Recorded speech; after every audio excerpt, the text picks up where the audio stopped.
Hello everyone, how are you guys doing? I am doing fine. How was your Raksha Bandhan? I hope you guys enjoyed a lot. I had a super awesome Raksha Bandhan. My mom was here for 2 days and I just lazed around all the time and she did all the work, which is not good, I know. But anyhow, she pampers me a lot whenever she comes. Oh, love you, mama. Mwah. Okay, now coming back to the post, to the video, and today I'll be doing Matar mushroom Methi Malai. I know it's a big name, but yes, it's kind of Matar mushroom. I'll be serving in a rich white gravy with lots of methi, that is kasuri methi, dried methi leaves. You can use fresh methi leaves also if it's available in the season, but I like the flavor of dry methi, that is kasuri methi, a lot. So I'll be using that in my dish today, and I'm using mushrooms and peas because mushroom is my favorite, super favorite, all-time favorite. You can use different vegetables. You can again taste and try. I think pineapple will go really well in this dish. So you can try pineapple or paneer, that is cottage cheese, or anything else. Just try out and let me know also. Whatever goes good, tastes well with this recipe, even I will try that out. So let's start. Okay, to start with, I have taken 1 tablespoon of butter in a non-stick pan, and we will just switch on the flame. Just melt the butter a little bit.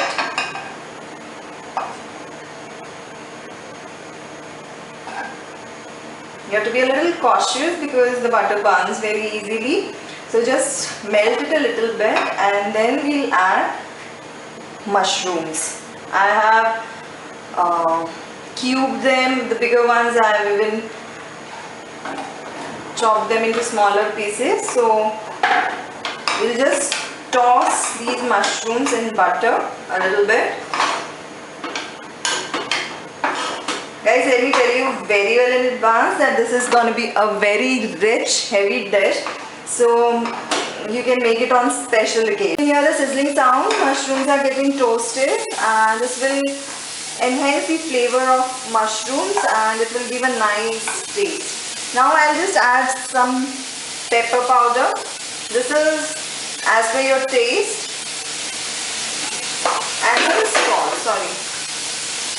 some salt again as per the liking and taste.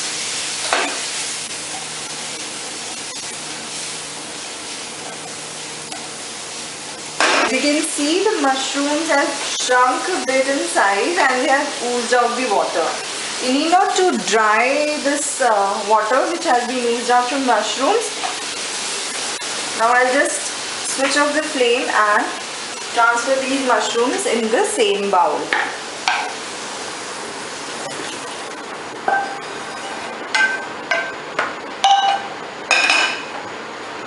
Just have a look at this first. I have made a paste by grinding together 2 medium-sized onions, 1 green chili.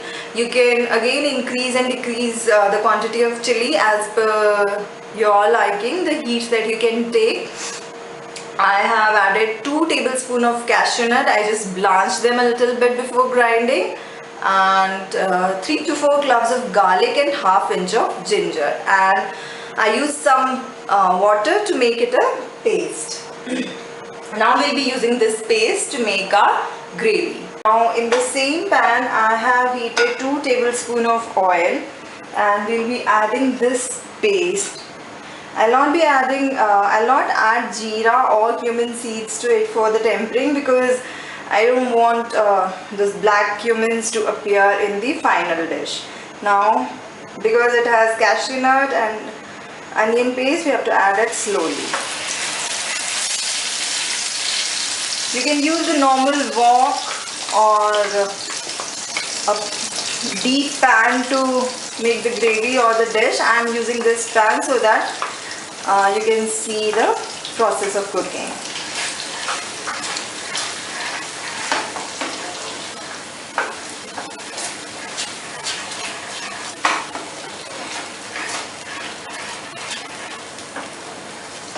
Now you have to cook this mixture till it becomes thick. As you can see, it's sticking a little bit to the bottom, but that's perfectly fine because we added raw cashew nuts to our puree. So it will obviously stick to the bottom. If you don't want this to happen, you can deep fry them a little bit and add to your onion paste. But to me that was a little more heavy or rich, so I didn't do that. Now you can see that the paste is coming together. We'll cook for another 3-4 minutes.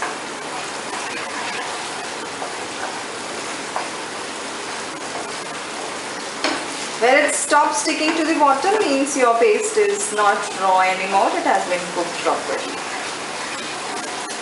I have switched off the flame and I've cooked this paste for around 5 to 6 minutes. You can see that oil has oozed out nicely from everywhere and it's not sticking to the bottom now. We need not to brown the onions as I told you earlier. Now why I have switched off the flame is I'll add fresh cream to it.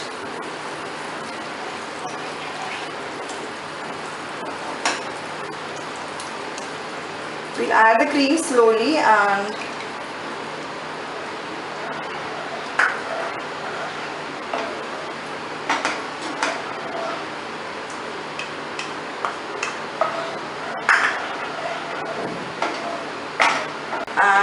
as you can see that the gravy is already started to thicken. I'll switch off the flame again and bring the pan to heat. Now we'll cook this paste on slow flame till it dries up a little bit. You have to be very careful that you keep stirring the pan.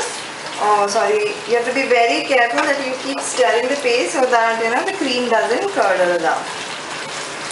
Now we'll add this kasuri methi, that is dry fenugreek leaves, to this paste. I know it's a lot in quantity, but as the name itself says, Methi Matar Malai mushroom.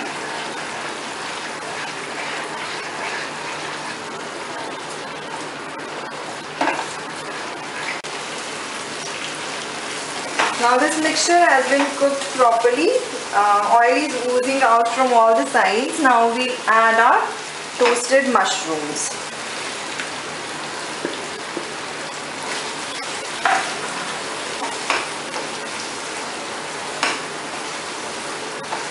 To mix this nicely so that the paste is coated all over the mushrooms. And now to this we'll add our peas. I have taken here 1 cup of frozen peas. You can take the normal peas, just shell them and boil.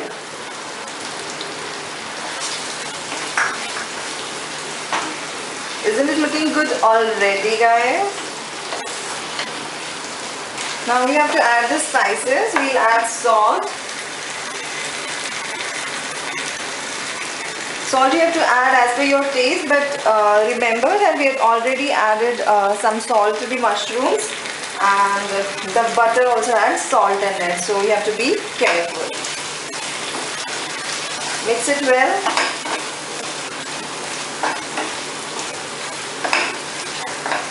We'll add some garam masala, half teaspoon of garam masala, amchur powder, that is dry mango powder, half teaspoon again, and mix this properly.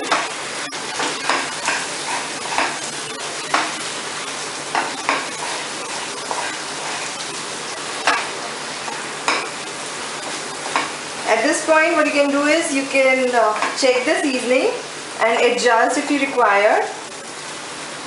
We have added green chili to our onion paste, so that has already given a little bit of chili heat to it. So if you want to add more of that, you can add black pepper powder. I just checked the seasoning and added a bit more of black pepper to it. You can use white pepper, that would be perfect. But if that's not available, you can add black pepper powder. Adding 1 teaspoon of sugar to it to give it that nice rich sweet taste. After adding this, I'll switch off the flame again. As I told you, I've switched off the flame, and now I'll add curd to it. I like to add curd to my Methi Matar Malai because it will give a nice tangy flavor.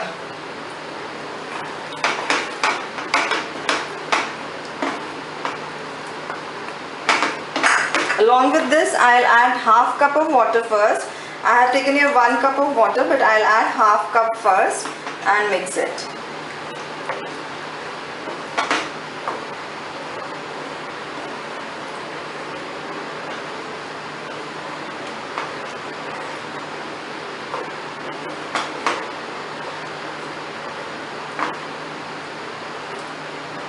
Now I'll switch off the flame again. Switch on the flame again, sorry. Cook it on a medium to low flame till the gravy thickens. It has been 7 to 8 minutes till the gravy is simmering away, and as you can see, it has become nicely thick and it has nice saucy consistency. We'll just switch off the flame. Transfer it to our serving tray.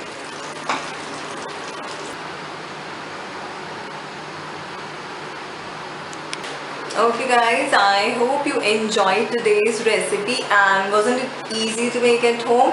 And trust me guys, it tastes exactly like it tastes in those fancy restaurants, so you can make that at home very easily now. And do try it at your home and let me know how it tasted. And I know it's a rich dish. I have added half cup of cream to it, which you can substitute with milk. You can add 1/4 cup of cream and 1/4 cup of milk if you want to reduce the quantity of cream, or you can add just milk, half cup of milk. But obviously it tastes better when you add cream, so you can make it at some special occasions and festivals when you have guests coming over. So at times it can do. Hello, see ya for the next recipe. Bye bye, take care.